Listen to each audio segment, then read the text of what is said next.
예수님의 교회라는 제목으로 말씀을 전하고자 합니다. 우리 박 권사님 210장 좀 준비 좀 해주십시오. 교회를 그 헬라어로 에클레시아라 그럽니다. 이 교회라는 단어가 제일 처음으로 등장하는 곳이 어딜까? 성경을 찾아보니까 오늘 본문인 마태복음 16장 18절에 교회라는 단어가 최초로 등장합니다. 그런데 이 교회는 예수님이 말씀하신 것입니다. 예수님의 십자가의 죽음과 부활과 승천 후에 성령 강림으로 교회가 탄생이 되죠. 교회는 구약 성경을 배경으로 하고 있습니다. 구약 시대의 성전의 신약 교회의 모형과 그림자라면 신약 교회는 구약 성전의 참 형상이다, 그렇게 말할 수가 있습니다. 마태복음 16장 18절에 예수님께서 교회의 탄생을 처음으로 말씀하셨습니다. 곧 내가 네게 이르노니 너는 베드로라. 내가 이 반석 위에 내 교회를 세우리니 음부의 권세가 이기지 못하리라.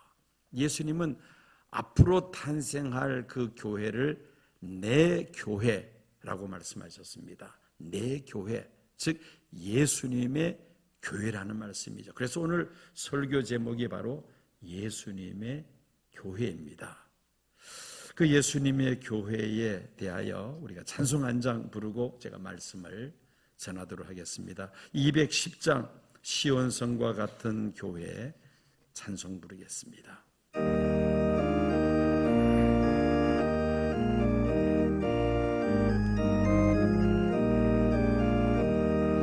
시온성과 같은 교회 그의 영광하나다. 허락하신 말씀대로 주가 친히 세웠다. 반석 위에 세운 교회 흔들 자가 누구려. 모든 원수의 워사도 아무 근심 없도다. 생명샘이 솟아나와 모든 성도 마시니 언제든지 흘러 넘쳐 부족함이 없도다. 이런 물이 흘러가니 목마를 자 누구려. 주의 은혜 풍족하여 넘치고도 넘친다. 주의 은혜 내가 받아 시온 백성 되는데. 세상 사람 비방해도 주를 찬송하리로. 세상 헛된 모든 영광 아침 안개 같으나 주의 자녀 행복은 영원 무궁하도다.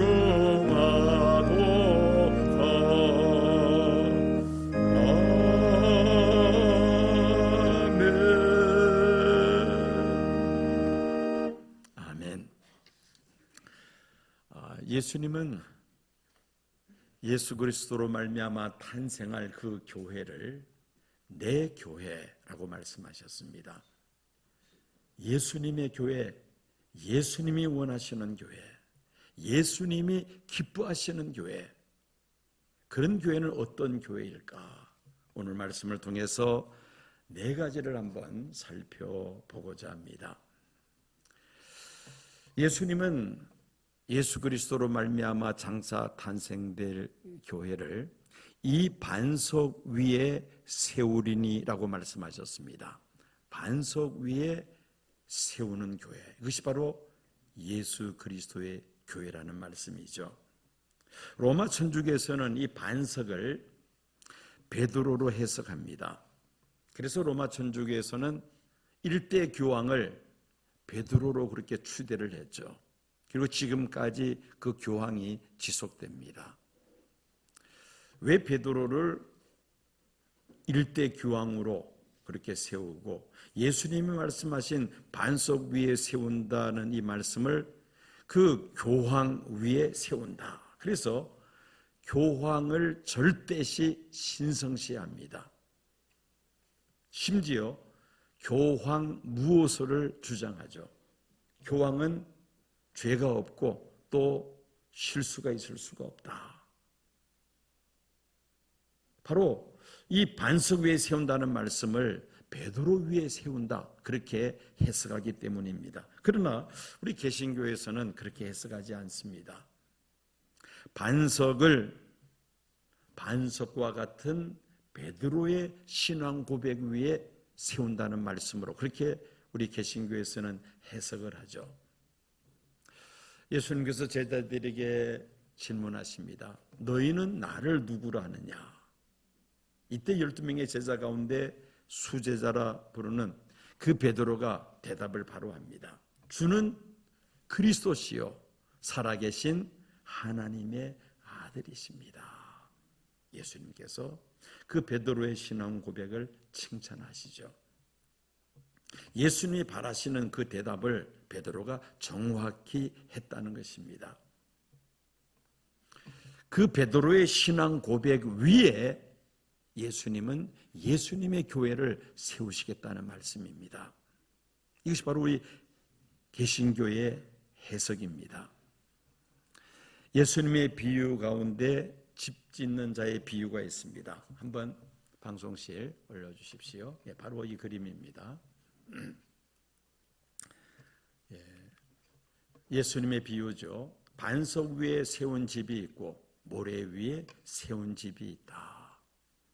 모래 위에 세운 집은 비가 오고 창수가 나면은 무너진다.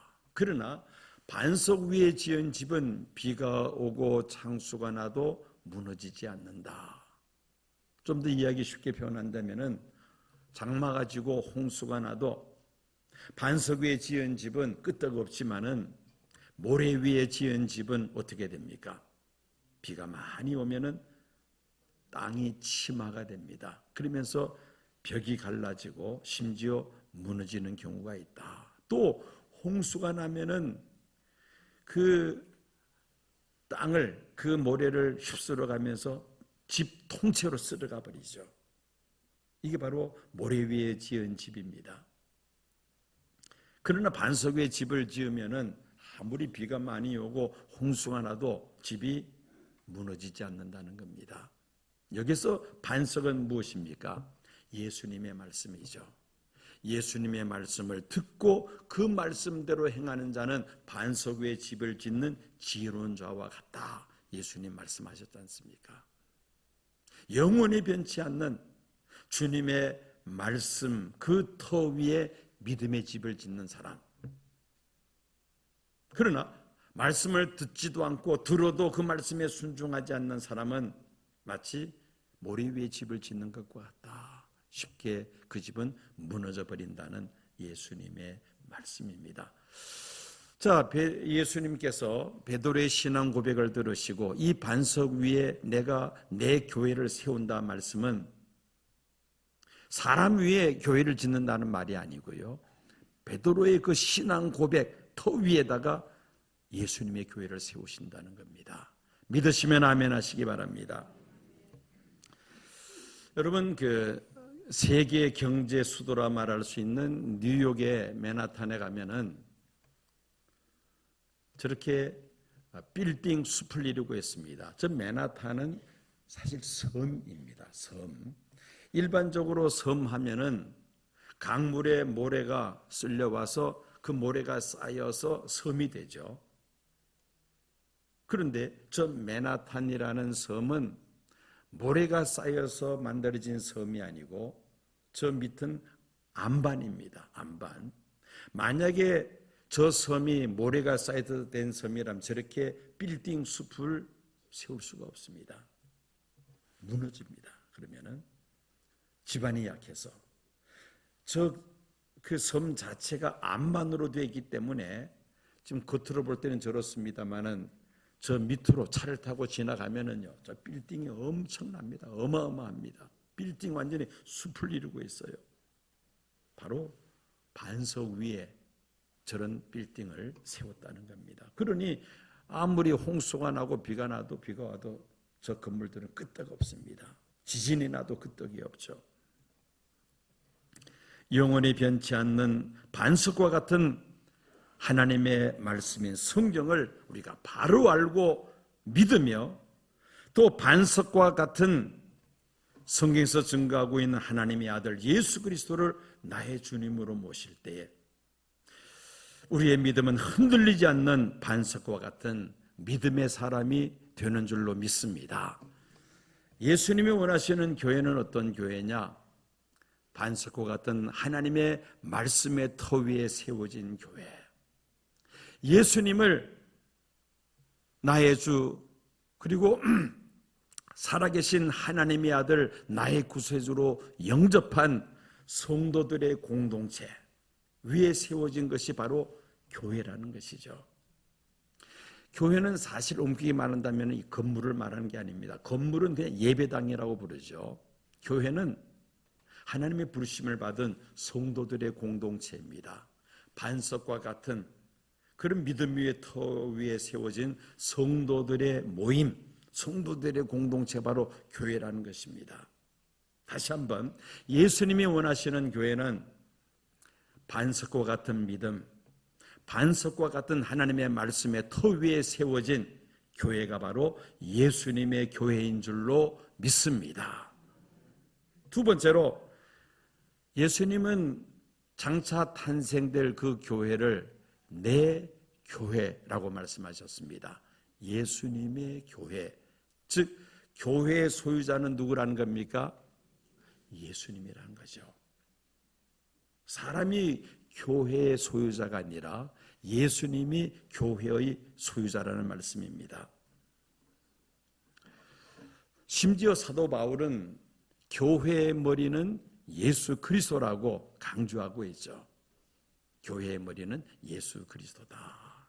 그런데 이 교회의 머리가 예수님이 되지 않고 예수님과 특정한 사람 또 아니면 아예 예수님은 간데 온데 없고 사람들이 두 사람, 세 사람, 네 사람이 주인으로 되어 있는 교회, 그런 교회는 예수님이 원하시는 교회가 아닙니다.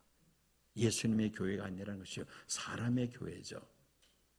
저는 이번에 제주도에서 그 제주 엑즈 29 훈련센터라는 그 빌딩을 빌려서 이번에 그 컨퍼런스를 진행을 했습니다. 근데 그 교회가 세워진 그 사연을 제가 그 교회 그 목사님을 통해서 들었는데요. 참 복잡하더라고요. 엊그저께 이제 인도네시아 목사님들과 함께 이제 그 집회를 마치고 이제 제주도 함께 버스를 타고 이렇게 투어를 했습니다. 근데 그날 어디를 방문했느냐면은 방주 교회라는 그 교회를 다녀왔습니다. 참 아름답게 세워진 예배당입니다. 저렇게 옆에서 본 그림, 이거는 위에서 본 건물입니다. 방주처럼 저렇게 세웠고요. 그 주변을 이렇게 물로 찬 것처럼 그렇게 이제 공사를 했습니다. 항상 물이 주변에 사방에 이렇게 에워싸고 있습니다. 저 예배당을 건축한 사람은 제일교포 그 건축사가 저렇게 설계를 했다고 합니다. 그래서 많은 관광객들이 저 예배당을 구경하기 위해서 사람들이 찾아옵니다. 안에 들어가서 보면은요, 정말 바깥을 아름다운 제주도의 그 자연을 이렇게 보면서 예배 드릴 수 있도록 그렇게 설계를 아주 잘 해놨습니다. 어떻게 보면 한편의 예술품, 작품인 것 같아요. 저 예배당이. 그런데 이제 저 예배당을 건축하고 저 방주교회를 설립한 사람이 있습니다. 재력가가 한 사람이 있었습니다. 저렇게 예배당을 잘 지어놓고 이제 목사님을 청빙해서 방주교회라 이름을 짓고 그렇게 예배를 매주일 드렸습니다. 그러다가 교회 안에 문제가 터졌습니다.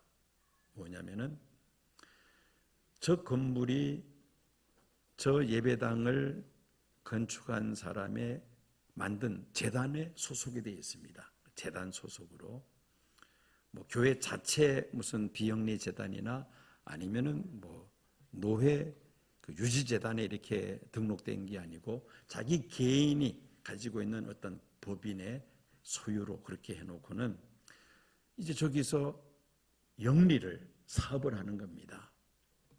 그 마당에 보면 기프트샵이 있습니다. 선물 판매하는 가게도 있고요. 어쨌든 저 예배당을 어떤 그 설립한 사람이 영리를 목적으로 이렇게 이제 운영을 하니까 목사님과 또 성도님들이 반대를 한 거죠.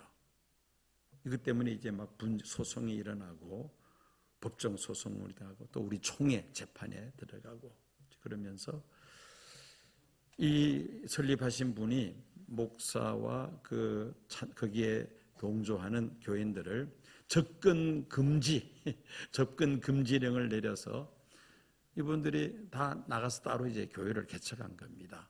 계속해서 지금도 소송 중에 있다는 말을 들었습니다. 그렇게 해서 세워진 교회, 여기에서 이제 나와서 교회를 개척한 교회가 바로 이 교회입니다. 앞에 있는 드림교회, 저 드림교회를 예배당을 짓고 거기다 이제 개척을 한 겁니다.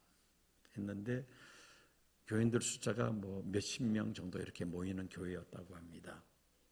그러다가 그 서울 온누리 교회에 요청을 해서 저 땅을 온누리 교회가 이제 갖고 있는 그 재단에다가 이제 등록을 시키고 온누리 교회에서 저기다 저렇게 뒤에 보이는 훈련센터를 건축한 겁니다. 그래서 지금 제사는 온누리 교회 재단에 들어가 있습니다. 주중에는 저런 선교 훈련하는 용도로 사용을 하고 주말에는 교회에서 이제 건물을 또 사용하면서 서로 시너지 효과를 나타내면서 지금 주일날 1000명의 교인들이 모입니다. 지금 제주도에서 가장 뜨는 그런 교회로 소문이 나 있습니다. 근데 저 교회가 어떻게 해서 생겨졌느냐? 조금 전에 본 그 방주교회에서 이렇게 나왔다는 겁니다. 방주교회는 예수님이 주인이 아니라 누가 주인이에요? 그 교회를 설립한 사람이 주인이에요. 주인. 자기 마음대로 교회를 좌지우지한다는 겁니다. 거기서 나와서 교회를 개척했더니만은 지금 저렇게 많은 사람들이 모이는 그런 아주 부흥하는 교회로 또 세계 선교를 위해서 저렇게 많은 일을 하고 있는 그런 교회로 성장한 것이죠. 왜? 예수님의 교회가 되니까 저렇게 되더라는 겁니다.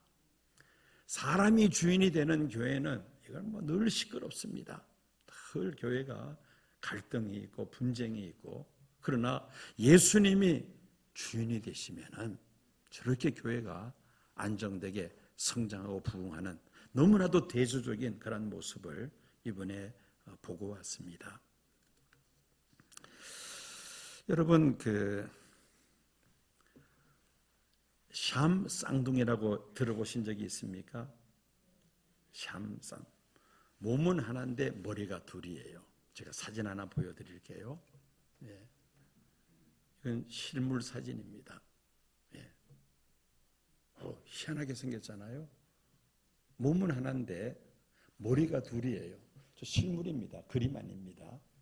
머리가 둘입니다. 저 샴 쌍둥이가 탄생할 수 있는 그 비율은 20만 분의 1이라고 합니다. 20만 명 가운데 한 사람은 저렇게 태어날 수 있다는 겁니다. 태어나면은 절반 이상은 사산합니다. 죽습니다. 태어나도 오래 살지를 못합니다. 평균 수명이 짧다는 말이죠. 자, 머리가 둘인 사람 전혀 다른 사람입니다. 머리가 둘이니까. 근데 몸은 하나예요. 여러분, 교회가 만약에 머리가 둘이요, 셋이요, 넷이라면 어떻게 되겠습니까? 괴물이 되고 맙니다. 잠시도 교회가 편안할 날이 없습니다. 조금 전에 설명한 그런 식의 분쟁이 얼마든지 일어날 수 있다는 것이죠. 고린도 교회에 이런 일이 사실 벌어졌지 않습니까? 고린도 교회가 네 쪽으로 나누어졌습니다. 나는 바울파다. 그게 싫은 사람은 나는 아볼로파다. 또 그것도 싫은 사람은 나는 게바, 베드로파다. 심지어 난 이쪽 저쪽도 다 싫고 나는 예수님파다. 이렇게 해서 교회가 네 쪽으로 갈라집니다. 사실 바울이 베드로가 교회를 그렇게 쪼개서 그렇게 나눠 먹기 식으로 그렇게 한 것은 전혀 아닙니다. 교인들이 서로 이해관계가 상충이 되고 뜻이 안 맞으니까 서로 이렇게 파벌을 맞는 것에 불과한 것이죠. 이들의 이름을 빙자해서 파당을 만들어서 서로 교회 주도권을 행사하려고 했다는 겁니다. 교회 주인 행세를 하고자 했다는 것이죠. 예수님을 머리로 삼지 아니하면은 고린도 교회 안에 있었던 일들이 얼마든지 오늘날도 교회 안에서 일어날 수 있습니다. 자신의 생각, 자신의 주관, 자신의 판단, 자신의 지식, 자신의 그 경험을 기준으로 하고 이해관계를 따지니까 접촉점이 없습니다. 예수님과는 아무런 관계없이 인간적인 판단과 야심으로 인하여 교회가 쪼개집니다. 얼마나 비극적인 일입니까? 사람이 교회의 머리가 되고자 하니까, 교회의 주도권을 사람이 잡으려고 하니까 이런 일들이 교회 안에서 얼마든지 일어날 수 있다는 말입니다. 교회를 주인이 되고자 한다든지 교회를 사유화하려고 하면은 결국은 교회가 다 망가지고 맙니다.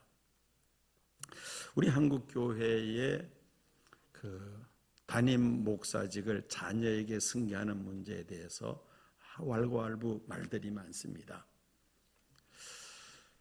자녀에게 교회를 승계함으로 좋은 점들이 있습니다. 장점들이 있습니다. 없는 게 아닙니다. 그런데 작은 교회는 그렇게 해도 전혀 문제가 되지 않습니다만은 대형 교회가 그렇게 함으로 인해서 사회에서는 어떻게 보느냐, 마치 대기업을 이렇게 세운 회장이 자기 자녀에게 그 경영권을 승계하잖아요. 그것처럼 그렇게 사회에서는 본다는 겁니다. 대형 교회가 담임 목사직을 아들에게 승계함으로 인해서 그 모든 것을 다 자녀에게 넘겨주는 것으로 이렇게 본다는 것이죠. 근데 사실 그건 아니죠. 대형 교회 담임 목사직을 자녀에게 승계한다 해서 그 재산권이 아들에게 간다, 그건 아니잖아요. 그 재산은 교회 이름으로 되어 있는 것이지 개인 소유가 될 수가 없습니다. 그런데 사회에서 볼 때는 대기업이 그 회장이 운영권을 아들에게 계승하는 것처럼 그렇게 본다는 겁니다. 엄연히 오해지만은 그렇게 본다는 것에 대해서는 우리가 시인할 인정할 수밖에 없잖아요. 그래서 선교에 막대한 지장이 있다. 이제 이렇게 해서 또 반대하는 분들이 있습니다. 어쨌든 장단점이 다 있습니다만은 이것이 이제 우리 한국 교회에서 이 문제 때문에 말들이 많은 것은 사실입니다. 자, 이렇게 사유화하는 것처럼 보이는 것, 이게 이제 전도에 많은 지장이 있다는 겁니다. 그렇게 보이든 실질적으로 사유화하는 것, 이 자체가 또 더 큰 문제가 됩니다. 교회는 결코 사유화될 수 없는 곳이죠. 또 교회를 사람이 머리가 되려고 해서는 안 된다는 겁니다. 그렇게 되면은 결과적으로 어떻게 됩니까? 많은 어려움을 겪게 됩니다. 아무리 능력이 많은 목사라 하더라도 사람이 교회의 주인이 되어서는 안 되죠. 능력 있고 신망이 높은 장로를 하더라도, 사제를 털어서 교회를 건축했다 하더라도 사람이 그 교회의 주인 노릇을 하려고 해서는 안 됩니다. 오직 예수님이 교회의 주인이 되실 때에, 예수님이 원하시는 교회, 예수님이 기뻐하시는 교회, 예수님의 교회가 될 줄로 믿습니다. 자, 내 교회, 예수님의 교회가 되어야 한다. 소유가 사람이 아니라 예수님이 되어야 한다. 머리가 사람이 아니라 예수님이 되어야 한다. 세 번째, 예수님은 음부의 권세가 교회를 이기지 못하리라 말씀하셨습니다. 예수님을 머리로 삼는 교회는 마귀가 감히 건드리지를 못한다는 것입니다. 그러나 사람이 교회의 주인 행세를 하고자 할 때는 마귀가 흔들고 교회를 무너뜨립니다. 교회 안에 주도권 다툼이 벌어지면 교회 안에 갈등과 분쟁이 끊임없이 일어납니다. 그러나 예수님이 교회의 머리가 되시는 그런 교회는 마귀가 감히 건드리지를 못한다는 겁니다. 세상 권세도 이 교회를 흔들 수가 없습니다. 음부의 권세가 교회를 이기지 못하리니. 2000년 교회 역사 속에서 세상 권세가 끊임없이 교회를 파괴하려고 시도했습니다. 로마 제국 때에 어떻습니까? 수많은 그리스도인들이 순교합니다. 교회를 아예 지상에서 없애버리려고 했다는 겁니다. 그러나 그 세상 권세는 다 무너졌습니다. 그러나 예수 그리스도의 복음은 날로 더욱더 확장되어 갔습니다. 음부의 권세가 교회를 이기지 못한다는 말씀인 것이죠. 마귀가 교회를 무너뜨리려고 호시탐탐 기회를 노리지만은 결국은 예수님의 재림으로 마귀를 멸하시고 영원한 하나님 나라를 이루실 줄로 믿습니다. 예수님이 주인 되시는, 예수님이 머리가 되시는 예수님의 교회는 음부의 권세가 이기지 못한다. 이게 바로 예수님의 교회입니다. 마지막으로 천국 열쇠를 내게 주리니 예수님 말씀하셨습니다. 교회에 천국 열쇠를 주신다고 예수님이 말씀하셨죠. 여러분, 문을 여는 그 열쇠가 참 다양합니다. 한번 화면을 보시기 바랍니다. 문을 여는 열쇠들이 참 다양한데요. 자, 옛날에는 이런 열쇠를 해서 문을 열었습니다. 그리고 한동안에 이런 열쇠가, 지금은 이런 열쇠, 또 지금 또 앞으로는 이런 열쇠가 문을 엽니다. 네 번째 그림은 여러분들 김포공항 가면은 저거를 볼 수가 있어요. 저거는 그 바이오 등록이라 해서 손을 얹어서 이렇게 해서 등록을 시켜 놓으면은 신분증 없어도 탑승권을 가지고 저 바이오 체크하는데 손을 이렇게 얹으면은 문이 착 열립니다. 희한한 세상이잖아요, 그죠? 손을 등록해 놓으면은, 한번 해 놓으면은 앞으로 신분증 없어도 여러분들 국내에서는 자유롭게 제주도 얼마든지 다닐 수가 있습니다. 자, 천국 열쇠, 참 대단한 열쇠 아닙니까? 천국에 들어가는 열쇠. 이 열쇠가 누구에게 주어져 있다고요? 교회에 주어졌다는 겁니다. 믿으시면 아멘 하십시오. 대단한 거 아닙니까? 천국 열쇠를 교회에 주셨다. 역으로 말한다면은 교회를 통하지 않고서는 천국에 들어갈 수 없다는 겁니다. 물론 주변에 많은 단체들이 있어요. 파라처치라고 부릅니다. 선교단체, 많은 그런 선교단체들이 있잖아요. 수도원, 기도원, 우리의 신앙생활을 돕기 위한 많은 기관들이 있습니다. 그런데 거기에다가 천국역을 주신다는 말씀은 없어요. 또 타 종교, 불교나 유교나 이슬람교나 다른 종교에 예수님이 천국 열쇠를 준다는 말씀 일체 없습니다. 내 교회에 천국 열쇠를 준다. 여러분, 세상에서 복을 받는 것도 참 소중합니다만은 더 큰 것은 우리가 영생의 복 아닙니까? 내세의 복, 천국에 들어가는 복이 가장 큰 복인데 그 천국에 들어가는 키를 누구에게 주셨다? 왜 이렇게 자신이 없습니까? 어디에 주셨다? 교회에 주셨다는 겁니다. 그러니 교회가 얼마나 소중한 기관입니까? 우리는 교회를 중심으로 신앙생활을 해야만 합니다. 그런 사람들이 천국 들어가는 지름길이 된다는 것이죠. 왜? 천국 열쇠를 교회에 주셨으니까. 우리는 이렇게 소중한 교회를 사랑해야만 합니다. 수천 명, 수만 명이 모이는 대형 교회이든 또 지하 월세 얻어서 여러 사람, 몇몇 사람 모여서 드리는 작은 개척 교회든 간에 예수님을 머리로 삼는 교회는 이렇게 소중한 기관입니다. 큰 교회든 작은 교회든 예수님을 머리로 삼는 교회는 무엇을 주셨기 때문에? 천국 열쇠를 주셨기 때문입니다. 자, 천국 열쇠를 가지고 있는 우리 성도들, 우리 시온교회는 그럼 잘 됐구나. 내가 이 열쇠 가지고 예수 잘 믿고 나 혼자 천국 들어가면 돼. 제대로 된 사람입니까? 잘못된 사람입니까? 잘못된 사람이죠. 나만 천국 가라고 우리에게 천국 열쇠를 주신 것이 아니라는 겁니다. 그래서 예수님은 예루살렘과 온 유대와 사마리아와 땅끝까지 이르러 내 증인이 되라. 나가서 전도해서 함께 천국에 들어갈 수 있도록 하라는 거 아닙니까? 그게 바로 교회의 사명인 줄로 믿습니다. 그래서 우리가 다음 주일 전도 축제 하는 거 아닙니까? 딴 목적이 아닙니다.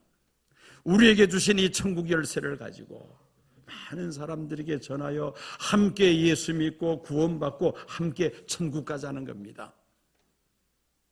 이를 위해서 우리가 열심히 기도하고 아직도 교회에 나오지 않는 불신내 가족으로 시작해서 우리의 이웃들, 저 땅끝까지 우리가 복음을 전할 때에 이런 교회가 바로 예수님의 교회인 줄로 믿습니다. 여러분, 우리 시온 교회가 정말 예수님이 원하시는 교회, 예수님께서 기뻐하시는 교회가 되어야 하지 않겠습니까? 시온 교회를 통하여 성도들이 이 세상에 사는 날 동안에 복을 받아 누릴 뿐만 아니라 또 영생의 복을 받아 누리는 그런 놀라운 교회로 날로 든든하게 서가는 우리 시온 교회가 될 줄로 믿습니다.